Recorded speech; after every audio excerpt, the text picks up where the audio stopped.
वो secret file जिसने भाजपा और संघ की बोलती बंद कर दी। नेताजी की गोपनीय फाइल खुली तो क्या मिला? मोदी और संघी बड़बोलों के मुंह बंद क्यों हो गए? आइए बताते हैं क्या था उस सीक्रेट फाइल में। नेहरू जी ने खुद आईएनए सैनिकों का मुकदमा लड़ा था, ये तो सबको मालूम है। और फाइल में मिला कि कैसे नेहरू जी और कांग्रेस ने गोपनीय रणनीति बनाई थी। मुकदमा जीतने के लिए ब्रिटिश ने रणनीति जानने की भरसक कोशिश की थी, पर नाकाम हो गए थे। सीक्रेट फाइल में मिला कि जब खुद नेताजी का परिवार विदेश में नेताजी की पत्नी और बेटी की सहायता करने को तैयार नहीं था, तब नेहरू जी ने उस जमाने में नेताजी के परिवार की सहायता के लिए 15,000 पाउंड का ट्रस्ट बनाया था। नेताजी की पत्नी के साथ नेहरू जी की गोपनीय बातें भी पूरे विस्तार से लिखी हुई हैं। ये बातें नेताजी के बड़े भाई शरद बोस को भी मालूम थी। यही वो तथ्य है जिसने मोदी का मुंह बंद कर दिया, वरना नेहरू सरदार मतभेद जैसा एक और झूठा प्रोपेगेंडा फैलाने में कोई कसर नहीं छोड़ी थी भाजपा ने। एक बात और, महात्मा गांधी ने नेताजी को देश प्रेमियों का युवराज उपाधि से भूषित किया था।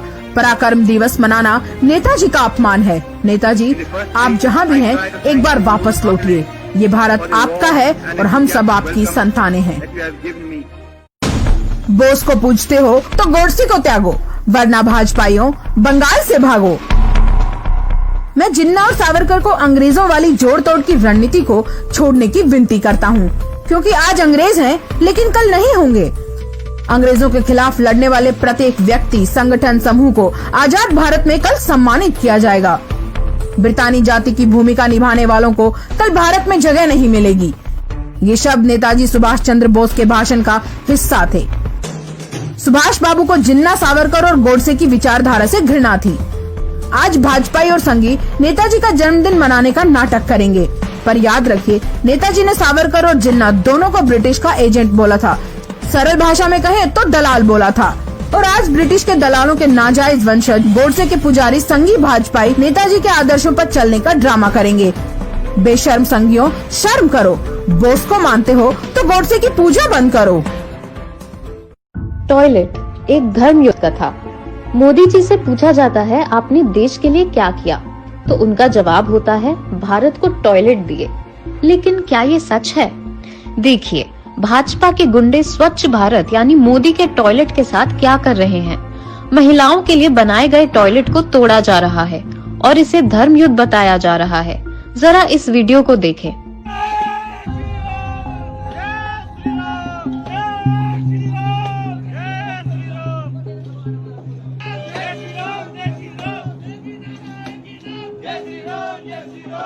ये है मोदी की स्वच्छता का सच। मोदी की बात सही है, ना खाएंगे ना खाने देंगे, ना खुद टॉयलेट जाएंगे और ना किसी को जाने देंगे। इतनी असभ्य और बेहुदा सरकार भारत ने कभी नहीं देखी। मोदी है तो मुमकिन है कि मोदी है तो मुमकिन है। मदमस्त सरकार, बेवड़ा चौकीदार। अन्नदाता पर हो रहा है प्रहार, सोया हुआ है सुप्रीम कोर्ट का बेवड़ा चौकीदार। अन्नदाता पिछले 60 दिनों में संघर्षरत है। कहाँ है न्यायपालिका वाले बेवड़े साहब?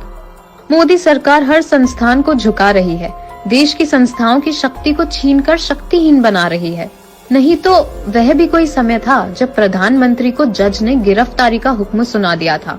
आज न्यायपालिका कहाँ है? सड़कों पर अन्नदाता अपने अधिकारों के लिए तड़प रहा है। न्यायपालिका सरकार की कठपुतली बनकर खेल रही है। जिस कमेटी बनाने की बात सरकार कर रही थी, वही कमेटी न्यायपालिका ने थोप दी है। अन्नदाता को डेथ वारंट की कॉपी सौंप दी है। बोबड़े साहब, आप जज हो, न्याय करिए। और हमारी न्यायपालिका में बोबड़े साहब बैठे। महाराष्ट्र में पीने वाले को क्या बोलते हैं? बेवड़ा। तो बेवड़ा है वो। चीफ जस्टिस ऑफ इंडिया के लिए बोल रहा हूं मैं, बेवड़ा है वो। इतने दिनों से किसान आंदोलन कर रहे हैं, उसकी नींद नहीं खुल रही है। प्रधानमंत्री को तलब करना चाहिए था उसने, उसका विशेषाधिकार है, सुप्रीम कोर्ट का जज है। प्रधानमंत्री इंदिरा गांधी को जेल भेज दिया गया था, ये नहीं कर सकता है क्या? इतना अत्याचार कर रहा है वो आदमी और तमाशबीन बन के देख रहा है और ऑर्डर कर रहा है। तो क्या कर रहा है? आपको अधिकार है बोलने का, लेकिन आप न्यूसेंस क्रिएट मत करना। अरे भाई, हे बोबड़े सुन, 4 साल तक सैनिक वहां बैठे रहे जंतर मंतर पे, क्या किया तुमने? कुछ नहीं किया तुमने। तुम्हारे 4 जज आए कि सब कुछ ठीक नहीं चल रहा है कॉलेजियम में, उसके बाद तुमने क्या किया? वहां बैठ करके वो कर रहे थे वही किया। रंजन गोगोई तीसरे दिन राज्यसभा का मेंबर बन गया। ये न्याय है? राज्यसभा सीट के लिए इतना भी मत गिरिए। मोदी के काले कानून को रद्द करवाइए। न्यायपालिका की गरिमा पर धब्बा मत लगाइए। People are painfully crying. Please raise it. Please speak for us. Thank you for coming to Coimbatore. Thank you for hearing me out. Thank you. Thank you very much. I am absolutely convinced that without strengthening small and medium industry, so I am committed to supporting you, working with you, and raising your issues. I know we are not in government right now, but please do feel free to come to me. I can raise things even if I'm in opposition, and I will help you whether I'm in opposition or in government. But I believe that you are central to this country and the success of this country. Thank you very much. Middle sections of peoples को लगता है कि आपका government सिर्फ tax in all manner and all ways उनसे collect करने में ही लगा है और बदले में उनको आपसे राहत मिलने में, जैसे आईटी सेक्शन में, लोन प्रोसेसिंग प्रोसीजर में, bank transaction fees and penalty में कमी महसूस लगता है। आपसे निवेदन है कि मिडिल क्लास पीपल्स जो आपके पार्टी के जड़ हैं, उनका भी राहत में ध्यान रखा जाए जितना उनसे टैक्स कलेक्शन में ध्यान रखा जाता है। Thank you sir. धन्यवाद निर्मल जी। आप व्यापारी आदमी हैं तो व्यापार की बात करेंगे, स्वाभाविक है। हम जनता का ख्याल रखने के पक्ष के हैं और हम रखेंगे, आपको विश्वास दिलाते हैं।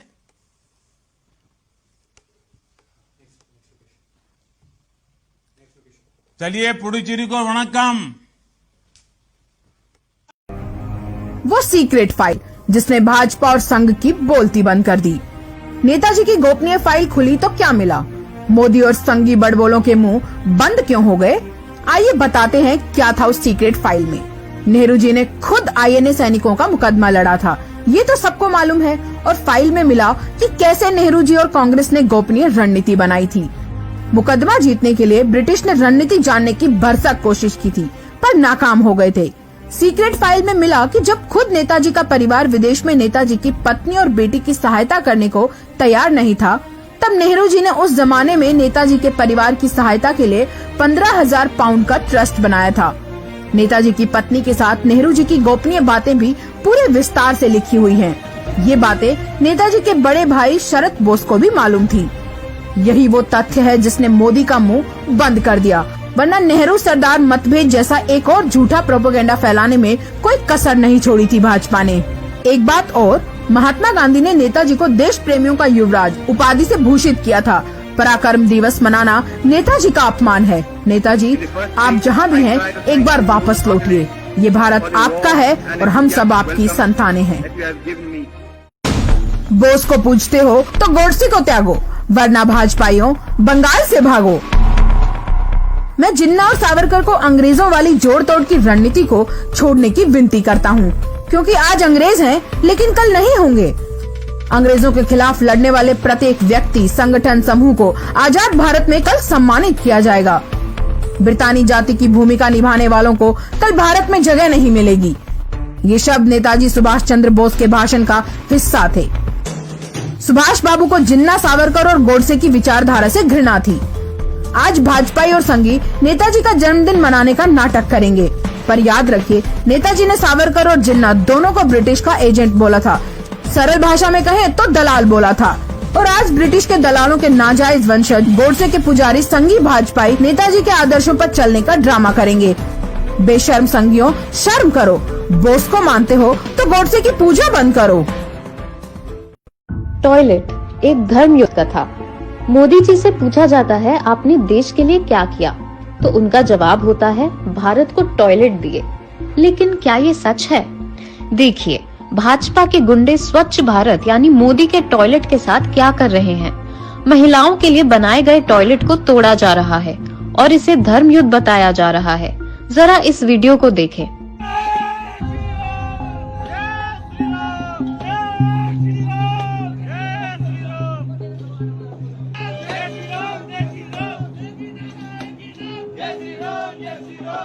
ये है मोदी की स्वच्छता का सच। मोदी की बात सही है, ना खाएंगे ना खाने देंगे, ना खुद टॉयलेट जाएंगे और ना किसी को जाने देंगे। इतनी असभ्य और बेहुदा सरकार भारत ने कभी नहीं देखी। मोदी है तो मुमकिन है। कि मोदी है तो मुमकिन है। मदमस्त सरकार बेवड़ा चौकीदार। अन्नदाता पर हो रहा है प्रहार, सोया हुआ है सुप्रीम कोर्ट का बेवड़ा चौकीदार। अन्नदाता पिछले 60 दिनों में संघर्षरत है। कहाँ है न्यायपालिका वाले बेवड़े साहब? मोदी सरकार हर संस्थान को झुका रही है, देश की संस्थाओं की शक्ति को छीनकर शक्तिहीन बना रही है। नहीं तो वह भी कोई समय था जब प्रधानमंत्री को जज ने गिरफ्तारी का हुक्म सुना दिया था। आज न्यायपालिका कहाँ है? सड़कों पर अन्नदाता अपने अधिकारों के लिए तड़प रहा है। न्यायपालिका सरकार की कठपुतली बनकर खेल रही है। जिस कमेटी बनाने की बात सरकार कर रही थी, वही कमेटी न्यायपालिका ने थोप दी है। अन्नदाता को डेथ वारंट की कॉपी सौंप दी है। बोबड़े साहब, आप जज हो, न्याय करिए। और हमारी न्यायपालिका में बोबड़े साहब बैठे। महाराष्ट्र में पीने वाले को क्या बोलते हैं? बेवड़ा। तो बेवड़ा है वो। चीफ जस्टिस ऑफ इंडिया के लिए बोल रहा हूं मैं, बेवड़ा है वो। इतने दिनों से किसान आंदोलन कर रहे हैं, उसकी नींद नहीं खुल रही है। प्रधानमंत्री को तलब करना चाहिए था उसने, उसका विशेषाधिकार है, सुप्रीम कोर्ट का जज है। प्रधानमंत्री इंदिरा गांधी को जेल भेज दिया गया था, ये नहीं कर सकता है क्या? इतना अत्याचार कर रहा है वो आदमी और तमाशबीन बन के देख रहा है और ऑर्डर कर रहा है। तो क्या कर रहा है? आपको अधिकार है बोलने का, लेकिन आप न्यूसेंस क्रिएट मत करना। अरे भाई, हे बोबड़े सुन, 4 साल तक सैनिक वहां बैठे रहे जंतर मंतर पे, क्या किया तुमने? कुछ नहीं किया तुमने। तुम्हारे 4 जज आए कि सब कुछ ठीक नहीं चल रहा कॉलेजियम में, उसके बाद तुमने क्या किया? वहां बैठ करके वो कर रहे थे वही किया। रंजन गोगोई तीसरे दिन राज्यसभा का मेंबर बन गया। ये न्याय है? राज्यसभा सीट के लिए इतना भी मत गिरिए। मोदी के काले कानून को रद्द करवाइए। न्यायपालिका की गरिमा पर धब्बा मत लगाइए। People are painfully crying. Please raise it. Please speak for us. Thank you for coming to Coimbatore. Thank you for hearing me out. Thank you. Thank you very much. I am absolutely convinced that without strengthening small and medium industry, so I am committed to supporting you, working with you and raising your issues. I know we are not in government right now, but please do feel free to come to me. I can raise things even if I'm in opposition, and I will help you whether I'm in opposition or in government. But I believe that you are central to this country and the success of this country. Thank you very much. Middle sections of peoples को लगता है कि आपका government सिर्फ tax in all manner and all ways उनसे collect करने में ही लगा है और बदले में उनको आपसे राहत मिलने में, जैसे आईटी सेक्शन में, लोन प्रोसेसिंग प्रोसीजर में, bank transaction fees and penalty में कमी महसूस लगता है। आपसे निवेदन है कि मिडिल क्लास पीपल्स जो आपके पार्टी के जड़ हैं, उनका भी राहत में ध्यान रखा जाए जितना उनसे टैक्स कलेक्शन में ध्यान रखा जाता है। Thank you sir. धन्यवाद निर्मल जी। आप व्यापारी आदमी हैं तो व्यापार की बात करेंगे, स्वाभाविक है। हम जनता का ख्याल रखने के पक्ष के हैं और हम रखेंगे, आपको विश्वास दिलाते हैं।